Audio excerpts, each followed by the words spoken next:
لیکن Francis bacon نے استقرائی طریقے پر اس لیے زور دیا کیونکہ ان کے دور میں لوگ نئے مشاہدات کو نظر انداز کر رہے تھے۔ اور یہ صرف سائنس میں نہیں بلکہ سیکھنے سکھانے کے عمل میں بھی ہوتا ہے۔ ہمارے ایک ذریعے کے مطابق چھوٹے بچوں کو سکھانے کے لیے استقرائی طریقہ بہترین ہے۔ یہ بات مجھے بہت دلچسپ لگی۔ جی، کیونکہ بچے قدرتی طور پر کھوجی ہوتے ہیں۔ آپ انہیں یہ نہیں بتاتے کہ جانور ایک ایسی مخلوق ہے جس کے 4 پیر ہوتے ہیں۔ آپ انہیں کتا، بلی، گھوڑا دکھاتے ہیں۔ اور ان مخصوص مثالوں سے وہ خود جانور کا عمومی تصور بناتے ہیں۔ وہ مثال سے اصول کی طرف جاتے ہیں۔ لیکن جب ہم بڑے ہو جاتے ہیں تو استخراجی طریقہ زیادہ مؤثر ہو جاتا ہے۔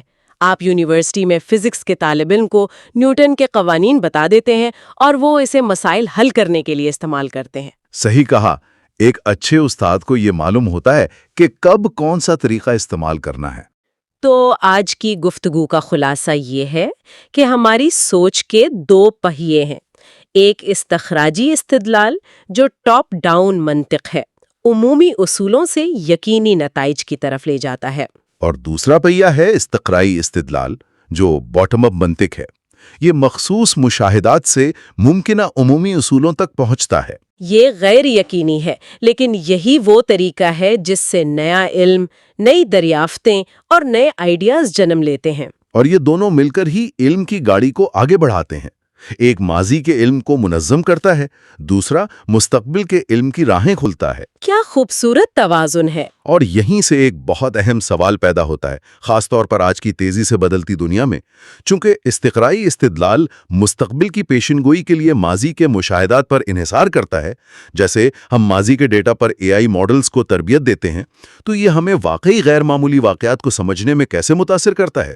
وہ کون سا لمحہ ہے جب ماضی کے نمونوں پر انحصار کرنا رہنمائی کے بجائے ایک بوجھ بن جاتا ہے؟